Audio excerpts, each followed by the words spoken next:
നമസ്കാരം. ഓട്ടപ്രേഷണത്തിലേക്ക് എല്ലാ പ്രേക്ഷകർക്കും സ്വാഗതം. പത്മജ വേണുഗോപാലിൻ്റെ BJP പ്രവേശനവുമായി ബന്ധപ്പെട്ട വാർത്തകൾ ഇന്നും നമ്മുടെ വാർത്തകളിൽ ഇടം പിടിച്ചു.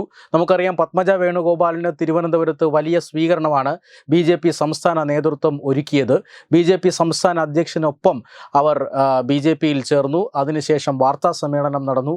വാർത്താ സമ്മേളനത്തിൽ അവർ കോൺഗ്രസിനെതിരെ അതിരൂക്ഷമായ വിമർശനമാണ് ഉന്നയിച്ചത്. അതിനുശേഷം കേരളത്തിലെ ഒരു മാധ്യമത്തിന് നൽകിയ അഭിമുഖത്തിൽ അതിലും രൂക്ഷമായ ആരോപണങ്ങളും അതുപോലെ തന്നെ വെളിപ്പെടുത്തലുകളുമാണ് കോൺഗ്രസ് പാർട്ടിക്കെതിരെ പത്മജ വേണുഗോപാൽ നടത്തിയത്.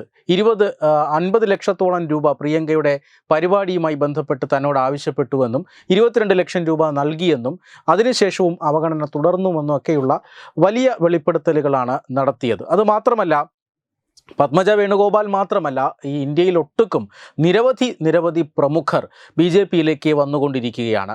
ജാർഖണ്ഡ് മുഖ്യമന്ത്രിയുടെ ഭാര്യ വന്നു. വിവിധ സംസ്ഥാനങ്ങളിലെ മുഖ്യമന്ത്രിമാർക്കൊപ്പം പ്രവർത്തിച്ചിരുന്നവർ വന്നു ചേർന്നു. ഉപമുഖ്യമന്ത്രി വന്നു. മഹാരാഷ്ട്രയിലെ പ്രമുഖനായ രാഷ്ട്രീയ നേതാവ് BJPയിലേക്ക് വന്നു. അങ്ങനെ BJPയിലേക്ക് പ്രമുഖരായ രാഷ്ട്രീയ നേതാക്കൾ എതിർപ്പാളയത്തിൽ നിന്നും വന്നുകൊണ്ടിരിക്കുകയാണ്. ഒപ്പം തന്നെ BJPക്കെതിരെ പ്രവർത്തിക്കുന്ന മുന്നണികളുടെ വലിയ തകർച്ചയും നമ്മൾ ഈ കാലഘട്ടത്തിൽ കാണുന്നുണ്ട്. കേരളത്തിലെ മാധ്യമങ്ങൾ അധികം ശ്രദ്ധ നൽകാത്ത ഒരു വാർത്തയാണ് ഇന്ന് ജമ്മു കശ്മീരിൽ നിന്ന് വന്നത്. അതായത് അവിടുത്തെ ഗുപ്കാർ അലയൻസ്, ആ ഗുപ്കാർ മുന്നണി പിരിച്ചുവിട്ടിരിക്കുന്നു, തകർന്നിരിക്കുന്നു എന്ന വാർത്തയാണ് ഇന്ന് വന്നത്. അതായത് ഗുപ്കാർ മുന്നണിയിൽ നിന്നും മെഹബൂബ മുഫ്തി പുറത്തു പോയിക്കൊണ്ടാണ് അവർ ഇത് പ്രഖ്യാപിച്ചത്. ആ മുന്നണി പിരിച്ചുവിട്ടിരിക്കുന്നുവെന്ന്. ഇതിൻ്റെ ഉദ്ദേശം നമുക്കറിയാം. ഗുപ്കാർ മുന്നണി എന്തുകൊണ്ടാണ് നിലവിൽ വന്നത് എന്ന് നമുക്കറിയാം. 2019 ഓഗസ്റ്റ് മാസത്തിലാണ് ഭരണഘടനയുടെ 370 വകുപ്പ് എടുത്തു കളയാനും ആർട്ടിക്കിൾ 35A മരവിപ്പിക്കാനുമൊക്കെ കേന്ദ്ര സർക്കാർ തീരുമാനിച്ചിരുന്നു. ജമ്മു കാശ്മീരിൻ്റെ നൽകിയിരുന്ന പ്രത്യേക പദവി എടുത്തു കളയുന്ന ഒരു നീക്കമായിരുന്നു. ഈ നീക്കത്തിനെതിരെയാണ് ജമ്മു കാശ്മീരിലെ 6ഓളം പാർട്ടികൾ ചേർന്ന് ഈ ഒരു ഗുപ്കാർ ഡിക്ലറേഷൻ അല്ലെങ്കിൽ ഗുപ്കാർ പ്രഖ്യാപനത്തിന് നേതൃത്വം നൽകിയത്. അതായത് national conference, Indian national conference, അതുപോലെ തന്നെ മെഹബൂബ മുഫ്തിയുടെ പാർട്ടിയായ PDP, communist party of India, Marxist, ഇങ്ങനെ 6ഓളം പാർട്ടികൾ അന്ന് ആ സമയത്ത് ഈ പ്രഖ്യാപനത്തിനുണ്ടായിരുന്നു. ഗുപ്കാർ റെസിഡൻസിൽ വെച്ചാണ് ഈ പ്രഖ്യാപനം നടന്നത്. ഗുപ്കാർ റെസിഡൻസ് എന്ന് പറയുന്നത് നാഷണൽ കോൺഫറൻസിൻ്റെ അധ്യക്ഷനായ ഫറൂഖ് അബ്ദുള്ളയുടെ ഗുപ്കാർ നഗറിലുള്ള വീടാണ്. ശ്രീനഗറിലെ ഗുപ്കാർ നഗറിലുള്ള വീടാണ്. അവിടെ വെച്ചാണ് ഈ പ്രഖ്യാപനം നടന്നത്. ഇതിൻ്റെ ലക്ഷ്യമെന്ന് പറയുന്നത് ഈ കേന്ദ്ര സർക്കാരിൻ്റെ 370 വകുപ്പ് എടുത്തു കളയുന്ന നടപടി മരവിപ്പിക്കുക, അതിനു വേണ്ടിയിട്ടുള്ള ശ്രമങ്ങൾ നടത്തുക എന്നുള്ളതാണ്.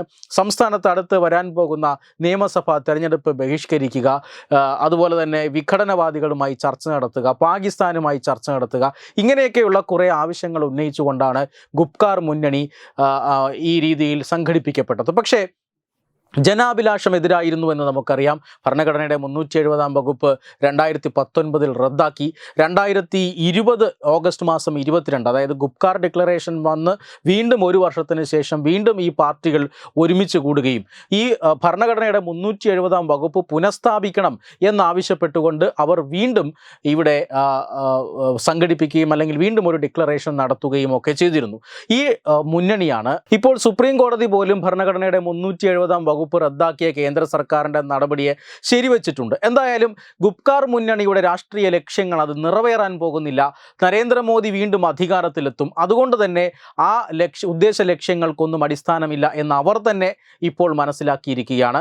മെഹബൂബ മുഫ്തിയുടെ പാർട്ടി അത് 3-ാം നമ്പർ പാർട്ടിയാണെന്നും അതുകൊണ്ട് ലോക്സഭാ തെരഞ്ഞെടുപ്പിൽ ഈ മുന്നണിക്കകത്ത് നിന്ന് സീറ്റ് ചോദിക്കരുതുമെന്നുമൊക്കെയാണ് നാഷണൽ കോൺഫറൻസ് പറഞ്ഞത്. ഇതിൻ്റെയൊക്കെ അടിസ്ഥാനത്തിലാണ് ഇപ്പോൾ മുഫ്തി പുറത്തു പോകുന്നത്. അങ്ങനെ മോദിക്കെതിരെയുള്ള ഒരു മുന്നണി കൂടി അടിച്ചു പിരിഞ്ഞിരിക്കുന്നു. ജമ്മു കാശ്മീരിൽ ഭരണഘടനയുടെ 370 വകുപ്പ് പുനഃസ്ഥാപിക്കാനുള്ള നേരിയ പ്രതീക്ഷ പോലും ഇല്ലാതായിരിക്കുന്നു. ഇപ്പോൾ എല്ലാം മോദിക്ക് അനുകൂലമായി ആസേതു ഹിമാചലം, കന്യാകുമാരി മുതൽ കശ്മീർ വരെ മോദിക്ക് അനുകൂലമായ രാഷ്ട്രീയ തരംഗം വന്നിരിക്കുന്നു എന്നുള്ളതാണ് ഏറ്റവും ഒടുവിലായി ഈ ഗുപ്കാർ മുന്നണിയുടെ തകർച്ചയും വ്യക്തമാക്കുന്നത്. വെബ് ഡെസ്ക് തത്തുമൈ ന്യൂസ്.